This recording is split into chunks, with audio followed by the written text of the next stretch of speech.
Patients and their families can meet with the staff to enjoy a drink. Facing up to death and its consequences is the business of the hospice movement.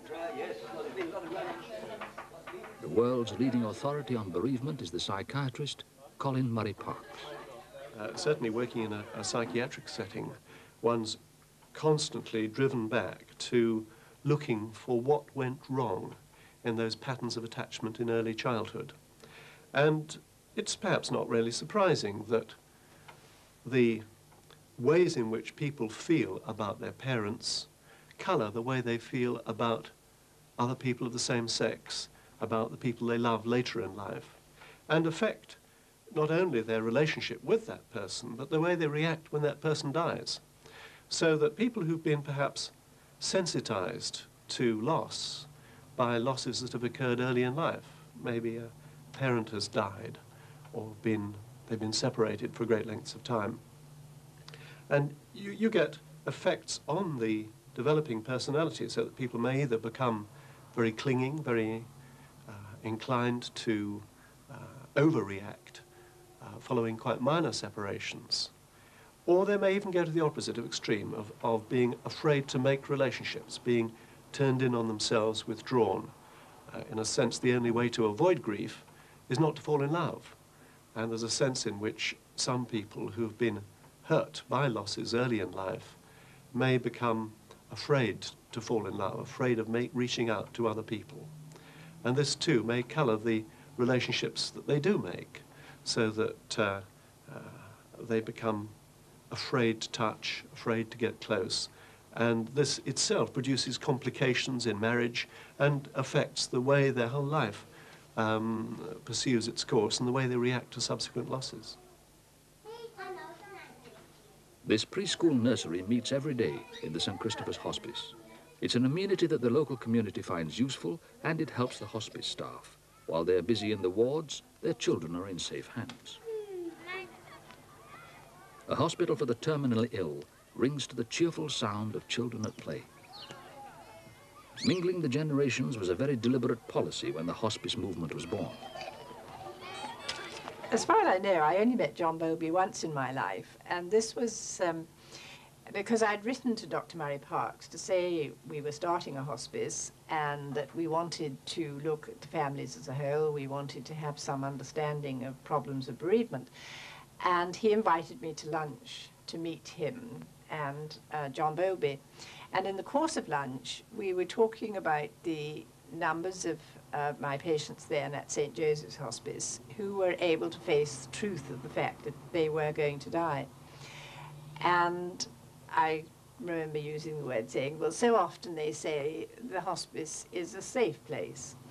And Colin Parks said, but how can you say safe when death is the most unsafe thing that can happen? And John Bowlby said, but I think you're using the wrong word. I think it really should be secure. He said, a child separated from its mother may be perfectly safe, but it feels very insecure. A child in its mother's arms in an air raid may be very unsafe indeed, but it feels quite secure. And I took from that we were trying to make a place which would be secure enough for people to face that sort of unsafety. Sigmund Freud has a lot to answer for here. I mean, he was right to draw attention to the importance of early attachments, but it was unfortunate that he laid so much emphasis on the sexual component in attachment that he somehow failed to understand the way in which attachments are to do not so much with achievement of sexual gratification and orgasm, but achievement of security, and that the closeness between people owes as much to our need to protect each other in a dangerous world as it does to the need to beget children and have a sexual contact.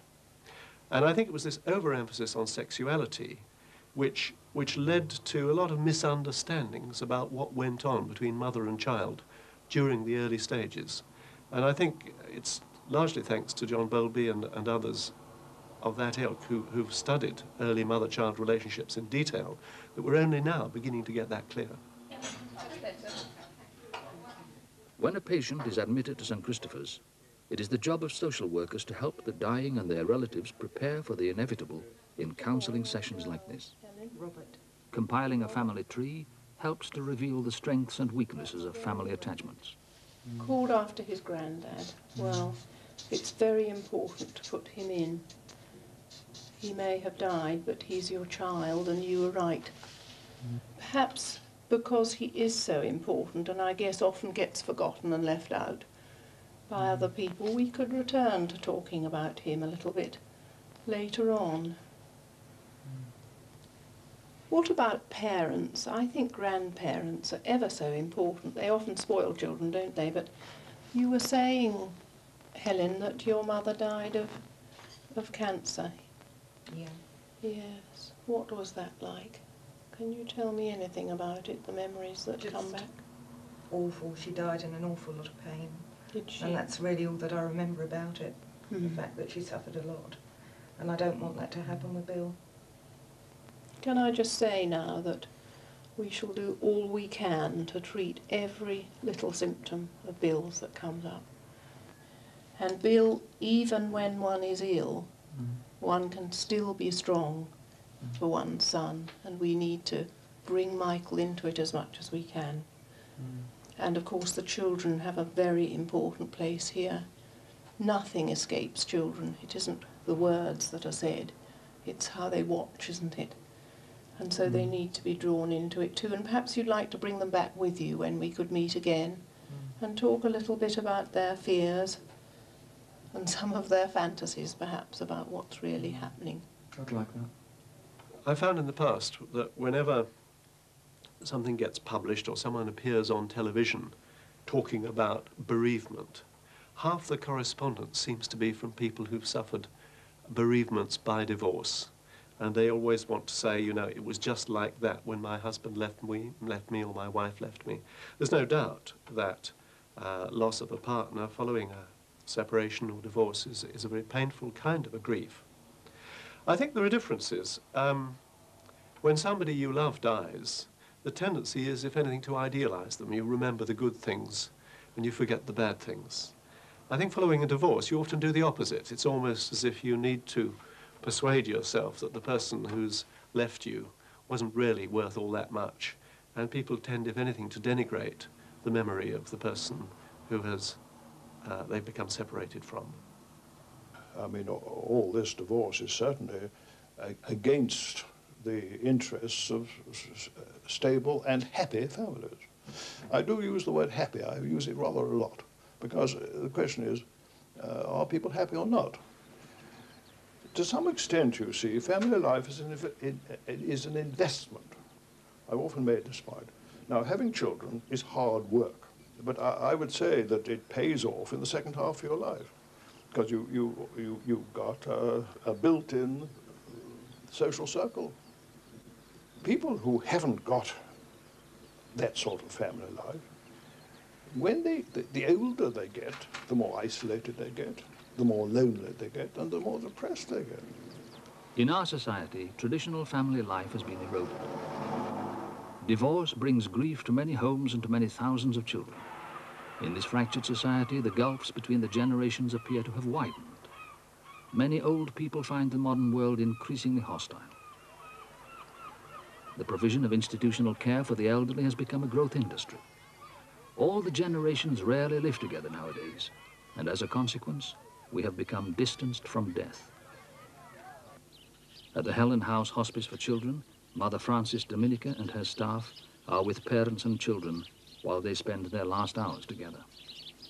A place like this would not be necessary if we lived in a different kind of society. Our experience has shown us that society tends to estrange people who are suffering this particular kind of grief, the loss of a child and the bereavement that follows the death of the child. And all we're doing is offering a very ordinary kind of friendship to people suffering an extraordinary kind of grief. There was one very beautiful autumn day, and a little boy of 10 months died here. And when he died, his mother carried him out into a quiet corner of the garden and simply sat holding him for a couple of hours in the garden, talking to him and crying. Mostly one of us was with her. Sometimes we let her be on her own with him for a while. And she sat remembering the time when he was born, also a very beautiful day.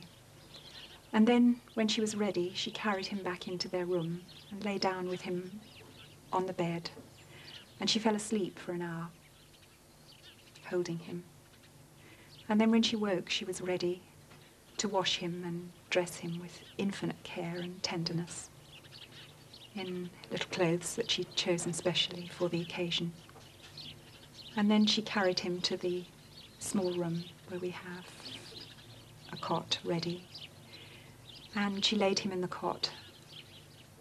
And over the next 2 or 3 days, she and the child's father went frequently to the room to be with him, to cry, to talk, gradually to come to terms, as far as they were able, with what had happened. And sometimes she'd lift him out of the cot again and hold him and uncurl his little fingers and look again and kiss him and just be lost in the wonder and the grief of it all. And I know that those days were very important to them. They knew that time was running out and soon he would be buried and they wouldn't see his body again.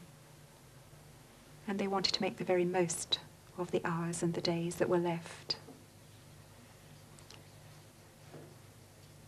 That small room is very important, not just for the parents, but for brothers and sisters too. And of course, children are all individuals and they all react in different ways, but I'm quite sure that it's very important for them to be involved.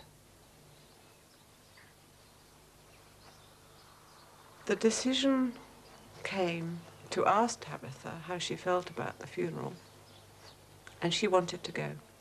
She also wanted to see the coffin before Hamish was put into it, so I took her along to another bedroom where it was, lying on a bed, and she inspected it and saw that it was just a box of wood, but lined like a little bed. And we talked about it and I answered her questions.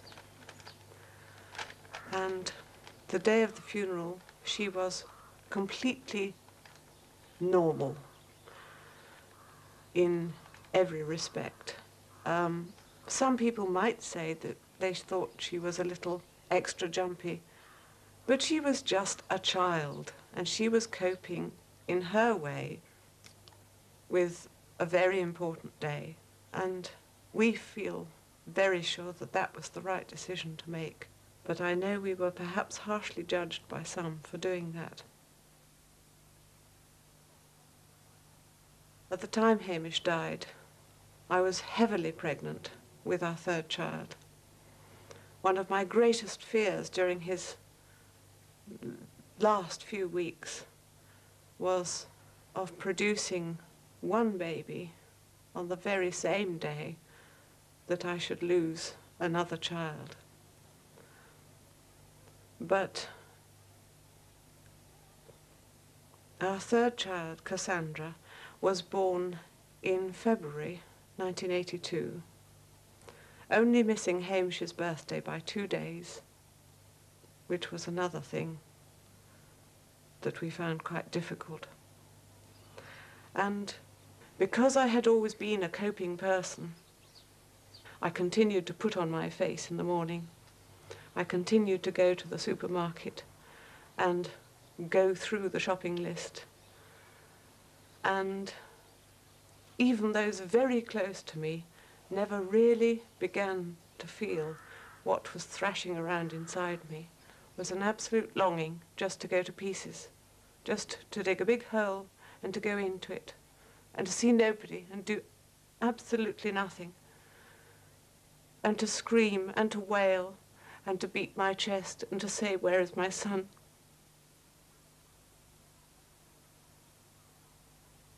One of the reasons that people find it difficult to grieve is that they're afraid of breaking down. Many people fear that if they don't control their feelings, they will literally go mad. They'll have a breakdown.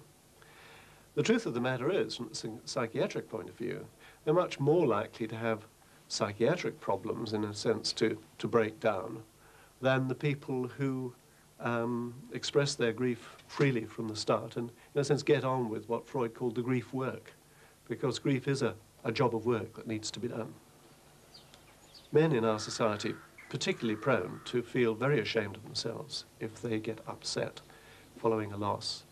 And it doesn't feel to them that they're being manly if they start crying and showing their feelings.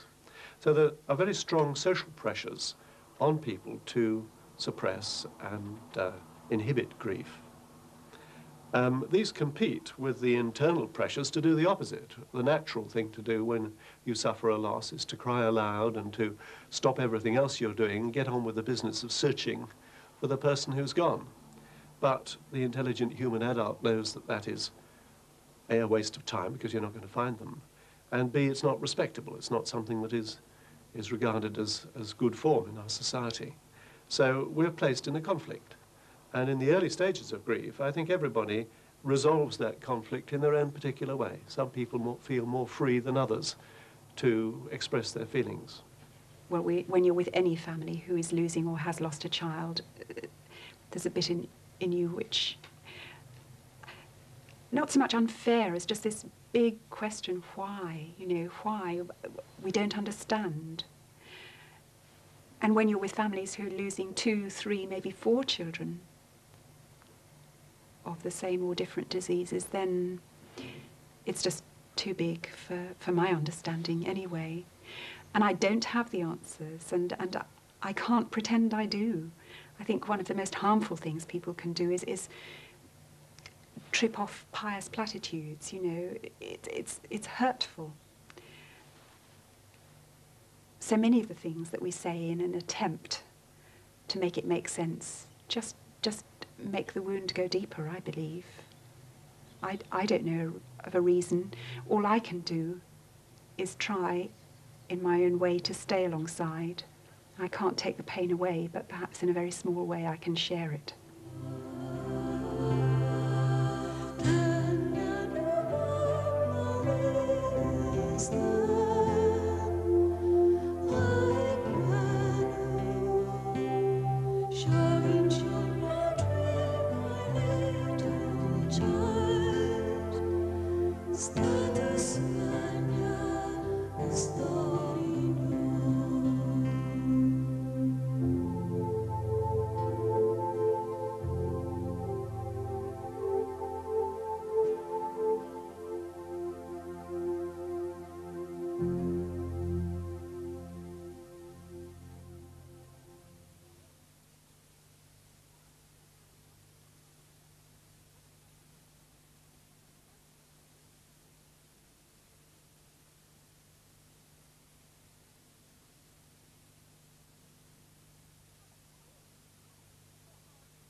Welcome to Off the Streets. I'm Rin Vera.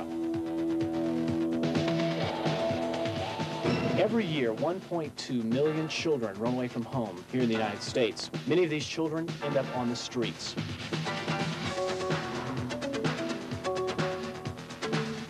Hello, you're on the air. I reached rock bottom. It was Thanksgiving. I was walking up Fifth Avenue, and I was looking at all the Christmas windows because they were putting them up for the holidays. I didn't have any place to go. I hadn't eaten in 2 weeks. I was was hungry. And this man came up to me and offered me dinner, and I went with him. You're on the air. My youngest son, age 15, a really bad kid, who was constantly running away into drugs, took him to counseling, did everything I could for him, but there's no way. I mean, you can sit there and tell me what to do, but you didn't live with this kid. Children at risk on the streets of New York, the richest city in the world. But billions of dollars are no protection against an epidemic of social problems. It is here that we look for the roots of delinquency.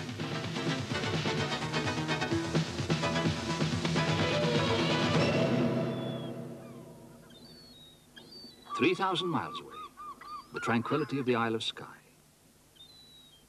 This is the summer home of Dr. John Bowlby, a distinguished child psychiatrist. For 50 years, Bowlby has been studying the human condition.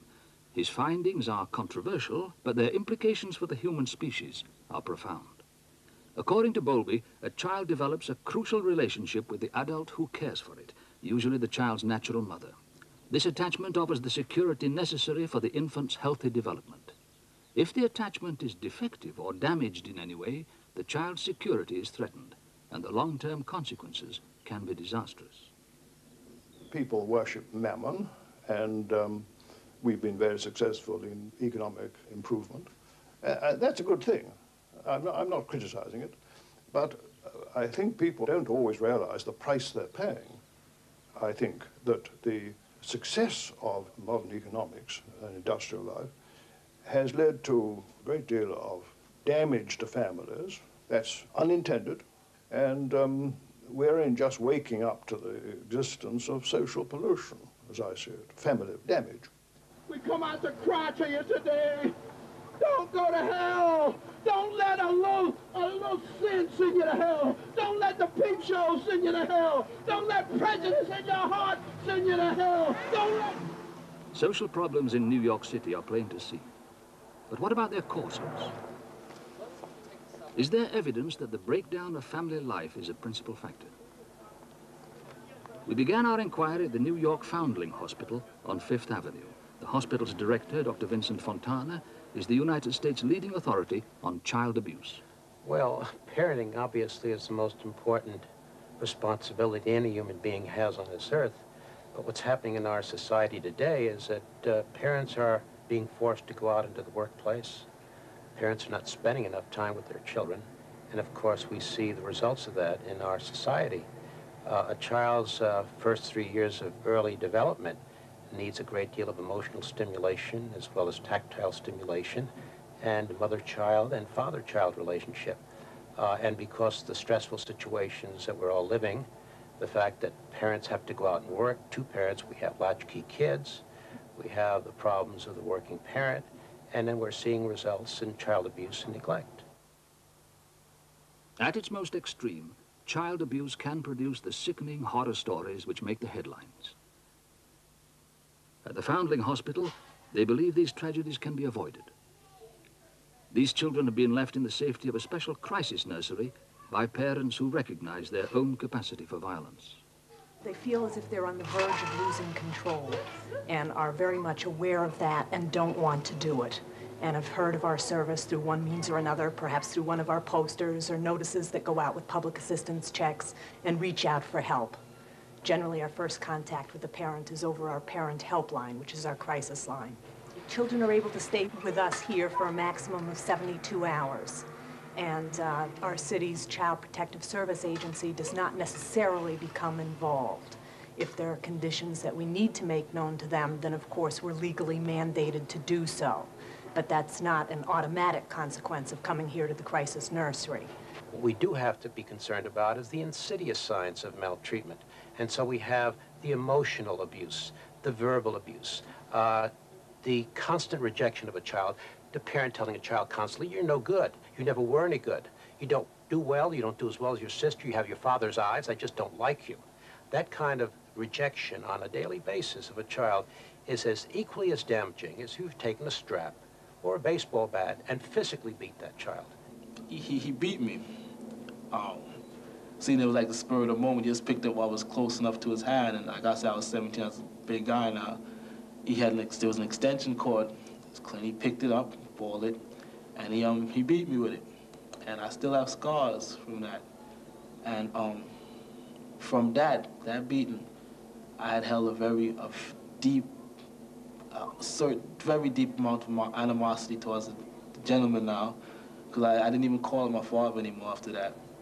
And so when you look at maltreatment of children in the concept of the syndrome I described, the physical abuse, the emotional abuse, the sexual abuse, the medical neglect, and the emotional neglect, I think we can say, at least here in America, and I'm sure in England as well, that child abuse in one form or another is being practiced in the majority of our American homes today, and also in the homes in England.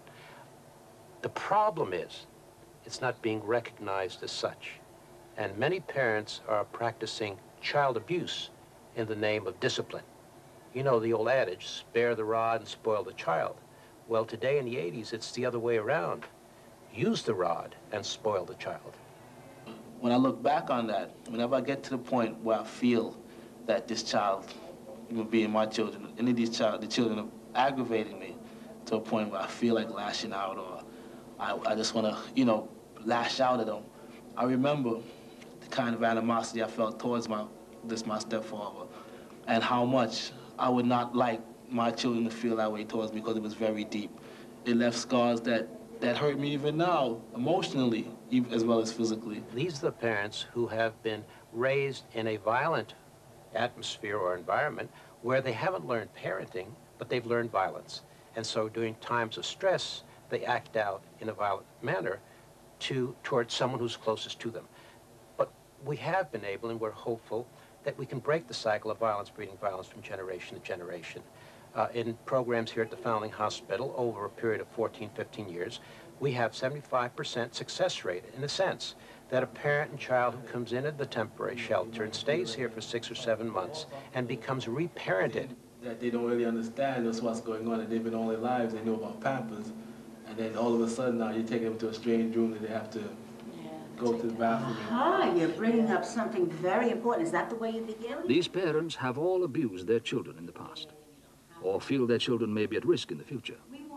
They're here as volunteers to learn the everyday skills which they need to become good parents. First of all, let me tell you that there's a little muscle. These are parents who are totally depressed, who had no self-esteem, who were very hostile and angry, who slept most of the day, and had the children fend for themselves in the refrigerator. It's called the sphincter muscle. And you can't train a kid until he's ready. That muscle has to be mature. But additionally, he has a weapon against you, and you have one against him. But more importantly, you're building in the rebellion. They hate themselves for what they're doing. They want help, but they're afraid to ask for it. And hence the reason why we must then say to the public, these are not monsters. These are not inhuman people. These are people like you and I that are unable to tolerate or deal with the stresses of everyday living. And psychiatrists have said that any one of us, anyone viewing or any one of us here, can strike out at a child and abuse a child just as any other person can under similar circumstances. So we can all be potential child abusers if we all suffered as much as these other parents do. In all of these problems that I've talked about that involve child abuse, the one ingredient that is responsible, I feel, is parent involvement, parent misbehavior, inability to parent.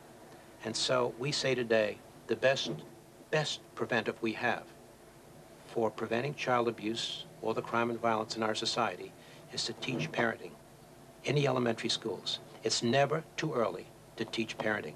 It's unfortunate we teach sex education, we teach our kids how to make babies, but we're not teaching them how to raise babies. Teenage pregnancy has become a major problem in New York. Thousands of babies are having babies. In Manhattan alone, there are 4 high schools devoted exclusively to the educational needs of pregnant teenagers and the care of their children. One of the most difficult things that we have to do is to try to provide for some of her adolescent needs at the same time as trying to prepare her to what all of society is telling her she must be automatically, this good mother. You're going to be a mother now, but nobody considers her needs. We have conflicts very often, since some of the girls bring their babies to the infant center, of trying to let her see we are mindful of your needs. You want to be in class. And sometimes you really don't want to be bothered with that baby 5 hours a day, but if the baby is in distress, we have to call you because you're part of the comfort for the baby. And it can get to be very touchy. I mean, who is more needy here? Most of the girls at this school did not become pregnant by accident. Why did they choose to have babies? If you asked one of the students that question, it would probably look at you as if you were a little balmy, because why wouldn't they want babies? This is a cultural phenomenon. There is no feeling of stigma. There's no shame. For some of the students, it's a sign of being loved. It's a sign of maturity, of womanhood. It's having something to love and something that will love her back. My mother, she wasn't surprised. She was a little upset, but it didn't bother her because she was 16 when she had me. So she was there when I needed her. I don't think any mother, you know, wants her daughter to be pregnant, you know, when she's young, when she's still a teenager. I have nothing against pregnancy, but I feel if you're ready for it and it already happened, you know, in your teenage life, you should deal with it the best way you can, you know, if you're able to handle it. If not, and you feel you're going to have difficulties later on with yourself to adjust it, then maybe you can consider other options. Well, my father, he's not at home, but my mother, she was upset, real upset. So I never really told her. Somebody else, a friend of mine, you know, took me to the doctor, and when we came back home, she told my mother. There's a lot of conflict in the home between the mother and the child versus the father of the baby, particularly if this is a young man who, in the eyes of the grandmother of the infant, has nothing to offer. Not a job, nothing to offer in the role. And the separation of the infant then from his real father, I think is a problem.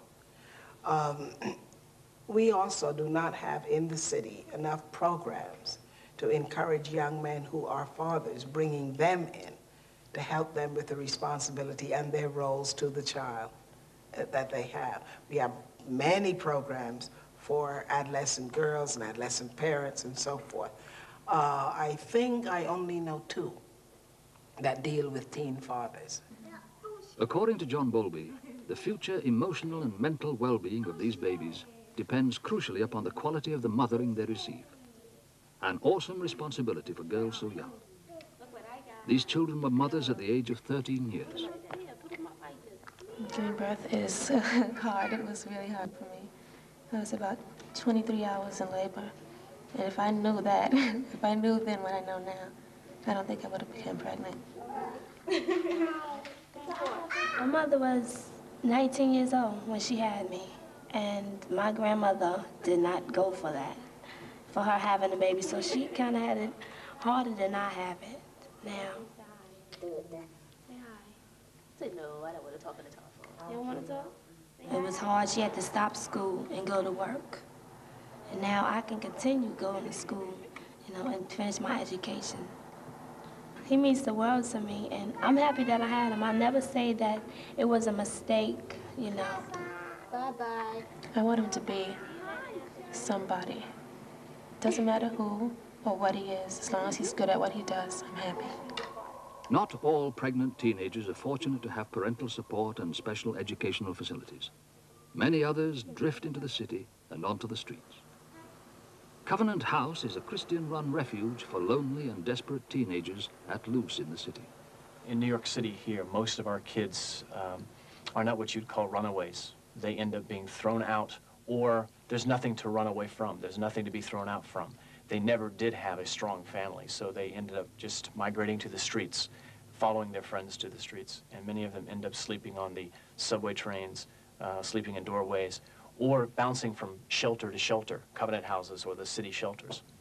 We've had gruesome stories of little boys and girls, but I guess the youngest victims that we have are our babies, the mothers, the teen mothers, the children having children, bringing in their babies. And we care for hundreds of these babies every year. It's close to around 800 to 1,000 pregnant girls and their babies come into this shelter alone, this one shelter, for safety, for shelter, for housing, for clothing, for food, whatever it may be. At Covenant House, the welfare of the young mothers and their offspring is the special concern of a social worker, Ernie Latty. Their own childhoods were very painful, that many of the things that they perhaps needed, they had to do without, such as having two parents, such as seeing a male and a female figurehead, love. And come on, in a household where drugs is the #1 meal, and for some people, if you can conceive of that most of the monies that mommy and daddy are bringing in are first going for the drugs to make it easier for them to deal with whatever chaos is in their life. And so these young people are just being all around neglected. There is no love, there is no caring, there is no structure, there is no one saying when to go to bed, when to wake up, when to go to school, when not to go to school, and there is no one telling you that it's going to get any better. For the most part, the attitude is that I have no choice, I've been born into this, and this is the way my life will remain. So the attitudes on the overall are one of destitution. You know, there's nothing, there is nothing. Because there was a time when in this society, the family was the foundation to everything. So when you begin to see the deterioration of society, what's going to go except that foundation? And the family foundation is something that's becoming relatively non-existent. Until we get in here and we do a lot of teaching and a lot of training, and we begin to change a lot of those, a lot of the norms that we're experiencing today as a society, I see the exact same things happening. I see their kids coming and knocking on the door of a Covenant House as well.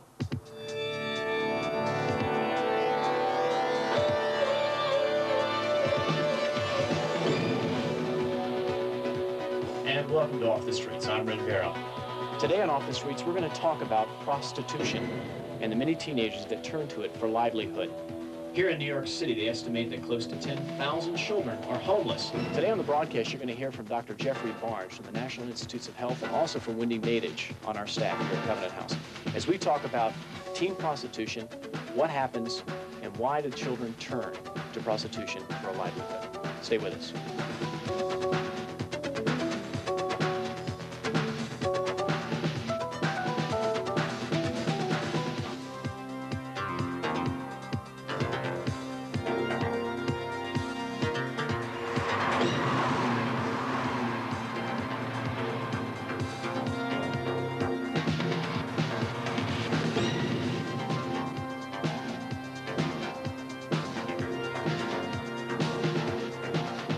If you're 14 and you're hungry, you're going to do whatever you have to do to eat.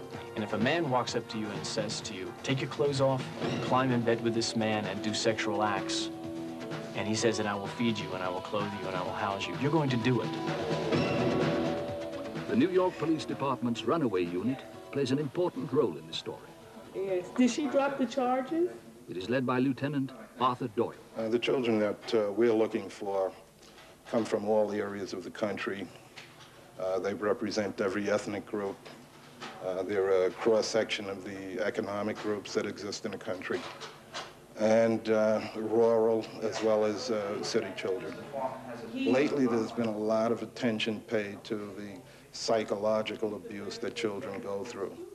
In the past, it was always the physical and sexual abuse. Because he's just going to run again. But I think that the psychological abuse that kids go through is far more important.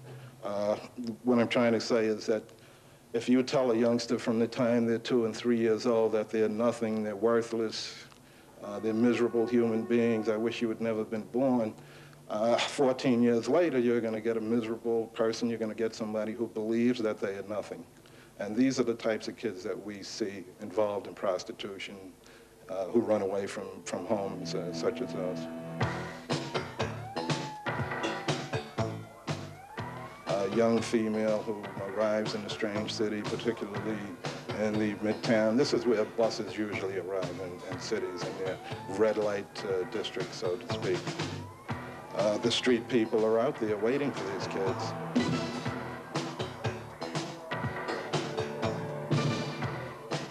They're as good at spotting these kids as we are. The youngster is approached. All sorts of promises are made. Very often the person approaching the child is a person not much older than them. I ran away when I was your age. I know how it is to be on the streets without a friend or a place to stay. Why don't you come and stay with me? And the youngster is then wined and dined for a few days and then asked to repay the favor.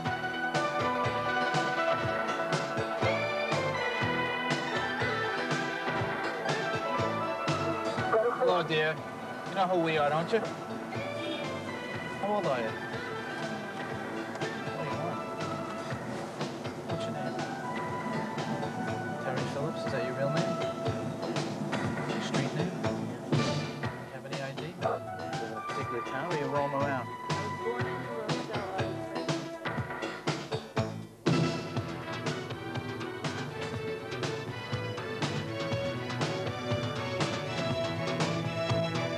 Has anybody approached you while you've been in here and offered you money to play the games? Any older men or anything like that? You know what I'm talking about? What, you mean those homosexuals? Yeah, that's what I mean. I wanted to go home so bad. I would call my mother and just cry. I would not sit, I would cry. My mother would not let me come back home. I never went back home. I'm 17 now, and I still want to go home.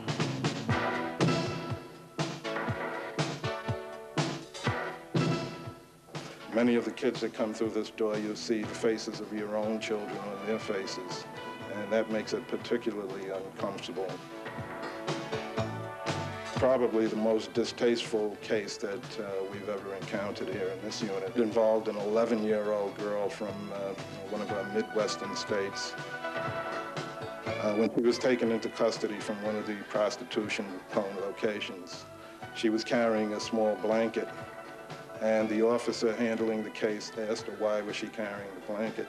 And she said when she had sex with a man, she would pull the blanket over her face so she wouldn't have to look at his face. Well, the public out there must realize that this is their problem as much as it is anyone else's problem, simply because it's not simply one child being abused by one parent. It's the fact that these are the children who grow up. And if we don't help and intervene, these are the children that become the violators of our society. They are the perpetrators of the crime and violence. They're the young drug addicts. They're the young alcoholics. They're the muggers. They're the murderers. Saran, Dillinger, Oswald were all abused and battered kids. And so then we have the throwaways, the runaways, the kicked out kids, teenage pregnancies, juvenile suicides. That's all child abuse.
Every year, the penal system sentences thousands of children to a life without mother.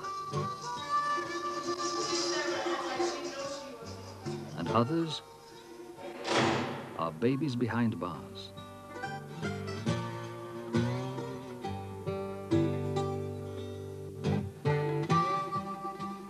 For half a century, the eminent child psychiatrist John Bowlby has warned that separating a mother from her child can have disastrous consequences.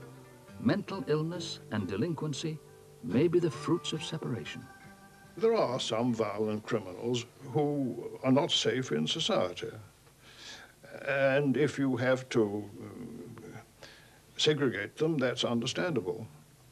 But there's no sense in segregating someone who is no threat to society. And it certainly breaks up the family. It disturbs such emotional feelings as there are, and may well help to perpetuate the problem. This is a tale of two prisons, one in the United States and one in England. Both institutions have to face up to the moral dilemmas that arise when women with children are locked up. Their approaches are different. How do small babies come to join the prison population here at Stile, near Manchester? The governor is George Walker. Well, as far as Stile is concerned, that largely depends on the age of the baby. As you know, we don't have babies here much beyond 9 months old. So if a baby is 7 months from mother's sentence, there really would be little point in bringing it here for a couple of months. So generally speaking, we have applications from mothers who are either pregnant when they come and baby's going to be delivered while they're serving the sentence, or from mothers who've just been sentenced with very tiny babies outside. And we would take into consideration all the circumstances surrounding each individual case. Well, I won't be able to cope. I won't be able to do my sentence without him. It's not so bad being on here with it being a mother and baby house, but I don't think I could go on a regional house and be parted from Thomas. I think the kids get well looked after. They're well fed. The only thing I don't like is I'd like to be able to do more things on my own with her. Or like feeding times and that. The nurses are in here. I just get embarrassed sometimes sitting in here with her.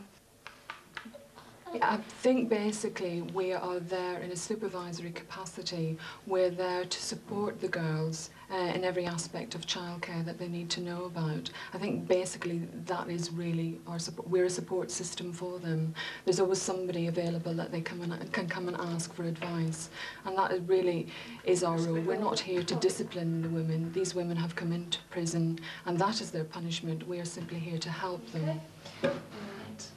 That's your scoop. Always use the scoop that the manufacturer gives you because many of them, it's apparent, would seem to have had very little love in their own lives. And we often hear the comment made, well, I don't want my daughter or my son to grow up with the kind of background childhood that I had. And that is very apparent indeed, that many of them have had pretty rotten childhoods. And I think they're striving here to give that child what they've missed out, what they've lacked on in their lives. I certainly would like to see a unit which is purpose-built. There's very much a lack of privacy, I feel, for the mothers. They haven't got single rooms. They have to share accommodation. I would like to see more visiting for the mums with babies. That is a great bone of contention. I feel that they don't see their families often enough, and that is very distressing. I've got one child, a little boy. He's 2. My sister looks after him, and he's only been up twice, and it is quite distressing that if he could be with me, even though he's 2. I know there's not the facility here for a 2-year-old, but I think there should be somewhere in the country where people with children under the age of 5 can have their children with them, or can see their children, like I said, 3 times a week. Yeah. Well, I don't really think it's appropriate for a toddler to come in and be serving a sentence with mother. I know you're going to throw John Bowlby at me again and say, you know, between 9 and 18 months, vitally important for bonding, be that as it may. I really don't think that babies of that age, above 2, ought to be coming into prison. I think if mother wants to consider that as a major problem in her life, in other words, that she's had to leave that little fella outside, that's fine. That's something she's got to sort out for herself. We will help as we can. Yes, it is ultimately the family that pays the price of a crime, yes. The women here are, to a certain degree, freed of the responsibility for taking care of their family, for providing for them. And yes, I think we do make the family pay. We make the children pay.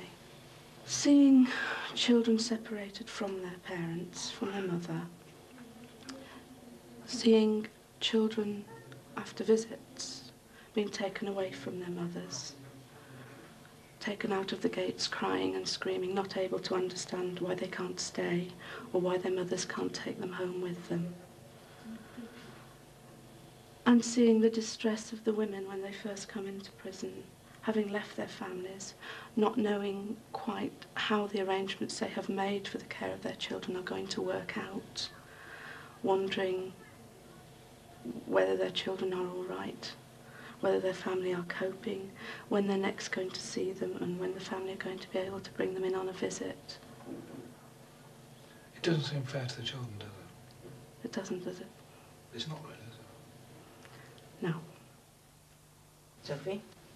In 1951, after years of research, John Bowlby wrote, "When deprived of maternal care, the child's development is always retarded, physically, intellectually, and socially, and that symptoms of physical and mental illness may appear." 25 years later, the Home Office has sponsored its own research project to discover if prisoners' children thrive better with their mothers inside prison or outside prison in the care of foster parents or other family. Children both sides of the wire are undergoing tests designed to measure their development. That's it. Who's this from? Sophie?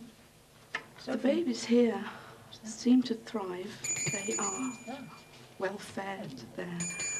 They grow, they reach their developmental stages, possibly ahead of those who are outside.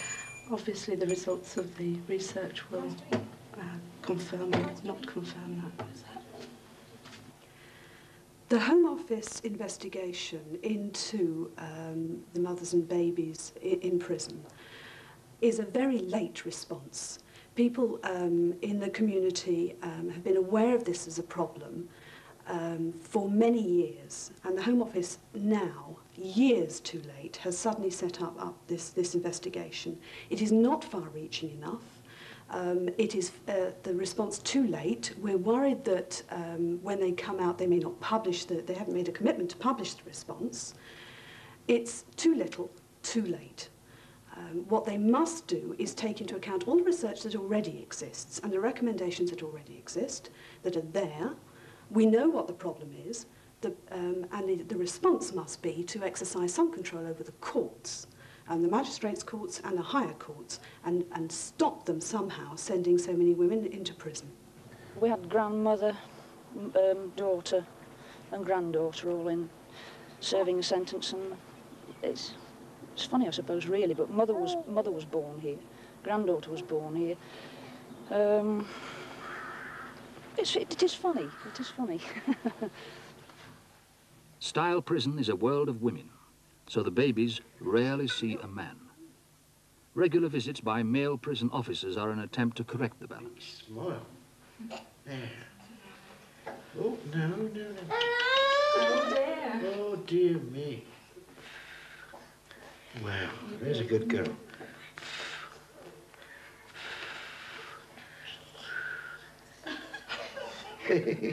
There's a shawl. Good girl. Say hello. Have a chat with Tom. No, you don't want to go. No. You want to go back again? Do you? Want to go back again? Where does he? That's Thomas. He's 6 months. Can we have a look at Thomas? Come on, Thomas. Hello. Hello. Hello, Smiler. Oh, I see. Oh, where's them toothy bags? They're coming, aren't they? Yes, I can see some bits of white in there. The atmosphere in the mother and baby unit is friendly and cozy. But this is a prison, and bad behavior by a mother will be punished. She's over there. I think someone who's causing a lot of unhappiness in the unit by her behavior, who doesn't seem amenable to the normal group pressures that one would find in any group of people, whether they be in prison or not. And I think that would give me serious thought, and I might well have to decide that a separation, so that that particular person could examine their behavior, try to see the effect it was having on other people, try to get some sort of idea of the unhappiness that she was causing. But so it would really have to be pretty severe. It's not a decision that any of us would take lightly, to remove a mother from baby. Well, we try to run a unit in a family atmosphere as opposed to basic discipline. This is where your problems will arise, but we don't. We try and keep it more to the family atmosphere. As and when discipline problems do arise, then we'll deal with them according to the merit. If it means separation for 24, 48 hours, then we would not, but we try not to. I haven't actually had to say to a mother, look, your baby is now 9 months. You can't go to open prison, so you'll have to make other arrangements for the baby to be looked after outside. I haven't actually had to say that yet. I'd like to think that I wouldn't have to. Obviously, if someone's serving a very long sentence, that's quite a different matter. Someone serving a life sentence, for example, with a small baby. It wouldn't, I think, then be sensible for the baby to stay even 9 months. I think an arrangement would have to be made very early in the baby's life for it to be established outside with a family, foster parents, whatever. In the United States, at the Bedford Hills Correctional Facility, New York State, it's a different story. This is a top-security prison. Many women here are serving long sentences for drugs-related offenses, manslaughter, and murder. Some of them are mothers. Belief in the importance of early bonding between mother and child is so strong here that some prisoners serve part of their sentences with their baby, only to face an anguished separation at the end of a year. Luce shared her cell with her baby daughter. Now she is alone. Because sometimes I think that when she's older and she understands why we had to separate, I pray that she doesn't hold it against me, that she doesn't reject me for having had her year the first year, because her first year was a year, even though it was in prison, she was in my arms, and my arms are in prison, but the physical setting is prison, and that bothers me. And the fact that we're separated, of course that bothers me, because I'm her mother and I want to be with her, and when she's sick, I can't be with her. When she cries, I can't be with her. So I feel that I'm missing out on a lot of her life. In 1981, the American press reported a sensational murder trial. The victim was Dr. Herman Tarnower, author of the Scarsdale Diet. The accused was Jean Harris, headmistress of a prestigious American high school for girls. Jean Harris was found guilty and sentenced to 15 years to life. Now, Jean Harris uses her skills as an educationalist at Bedford Hills Prison. It's heartbreaking when they stand at the line up there, which we can't go beyond, and say, Mommy, when are you coming home, or why can't you come? The visit is always happy, and then that moment of parting is very hard. However, you do see that the bonding that took place while they were here for a year, the constant love and care that they got from Mother, is something that makes the tie very strong. Julia knows beyond a question of a doubt who her mother is and adores her, and thinks that this place is Mummy's house. She calls it Mummy's house. And their relationship will always be very close, well, partly because of the people they are and because of the person Mother is, but also because they had that very special opportunity. Fortunately, more than half of the mothers are not in here for a long time, so that almost